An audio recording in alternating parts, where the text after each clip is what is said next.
To all the jobs I've held before. My apologies to Hal David and Albert Hammond, Julio Iglesias and Willie Nelson. A little play on their title of one of their songs. In the late 90s, there was a supposed revelation that workers, employees, were not sticking to one employer, nor even to one occupation. I was thinking, gosh, I was 50 years ahead of time with my job jumping back in the 50s and then on. I guess I have to start with my paper routes. I have discussed this topic before, but my first route was the Ottawa Morning Citizen, and I took this route over from Eldon Dennis. I would say it covered the western portion of Prescott. It, as most routes did, started from the town hall, as that is where H. Sinclair, Harry, as we knew him, dropped off all the Ottawa papers. As an aside, the Brockville paper and the Toronto ones, the Star and the Telegram, were left at Polly White's pool hall. I migrated to different routes over the years. At one point, I even had both a morning route and an evening one. I had a couple of short-term jobs around 1955. Cutting the grass, thanks Uncle Bob, at the Texaco Tank Farm in Johnson.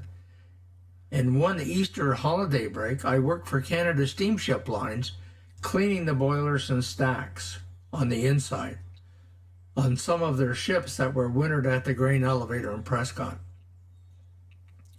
I did spend one summer working permanent 5 p.m. to 2 a.m. shift at the silk mill in Prescott. Thanks to John Laycock's dad for the job. My job there was in the dyeing department. I would place the rolls of silk on the rollers that fed the dye room and then stand under the silk as it was rolled into the dye room and pick any extra salvage of silk as it got caught on the pins that controlled it. The couple I worked with were great, and if we had met our quota early, they would send me home and then they would punch me out on the time clock at appropriate time. My next big job came at Dominion Store on King Street in Prescott. My duties there consisted mainly of stocking the shelves and packing orders at the cash, and of course carrying the bags out for the customers wherever they parked. At times this was challenging, lots of heavy bags and a great distance to their car. My second last summer job, although it wasn't supposed to be, was as a plumber electrical helper for Harry Baker. We did a lot of work in Windsor Heights and Brockville, as well as some school and church refurbishing in Williamsburg. But I saw the wisdom of returning to school after that summer. The next summer, after grade 13, I had applied for several jobs, including the Bank of Montreal. When they got around to offering me a job, I had already accepted a production job at DuPont. I was hired at an entry position, a sample carrier. You went to various points in the chemical production workflow and drew a sample of the product from that location, apply a label, and then cart, yes, an actual pull cart, them over to the lab. Little did I know that 5 years later I'd be working in that lab. When the Prescott Journal published our grade 13 exam results, that's how we found out how we did in grade 13, coupled with my summer of shift work, I decided to give university a try. A couple of trips with Dad to Ottawa to apply at Carleton. He sold his boat and motor to pay for my course fees. Gotta love a guy that would do that for you. My tenure at Carleton wasn't all that long. It was a tough adjustment for a small town boy to learn to discipline himself enough to attend classes, and more difficult even still to do homework and study. I guess high school had been too easy.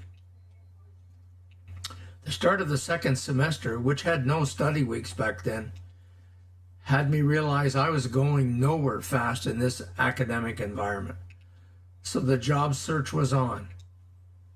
Of course, it had to be in the middle of the biggest recession in 50 years. I jumped on the bus every morning and went to campus.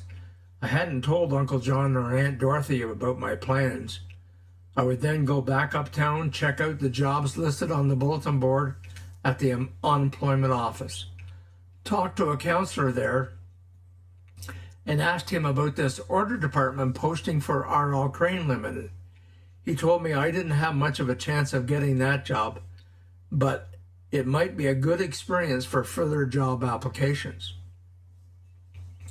I called Crane's and made an arrangement for an interview. Sounded almost interesting, and everyone knew Crane's Plumbing was a large international company. Next day, I borrowed a suit from Al Lumsden and took the bus out to Westboro to check out this opportunity.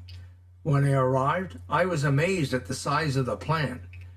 And when I got inside the personnel office, I found out just how loud it was in the plant. But making pipes and other plumbing fixtures must be a noisy scenario. I talked to the head of personnel, Don Houston, and then the actual supervisor for the vacancy, Alex Gardner. Alex asked me if I knew what their product was, and of course I said yes, without disclosing that I already knew it was pipes and other plumbing supplies. The next day I received a call offering me the job. A checker in the order department, and the starting salary had magically gotten reduced overnight, down to $225 a month. You cannot imagine the surprise I got when I started at the end of the week. This was R.L. Crane, a large printing company of continuous forms. Well, blow me down.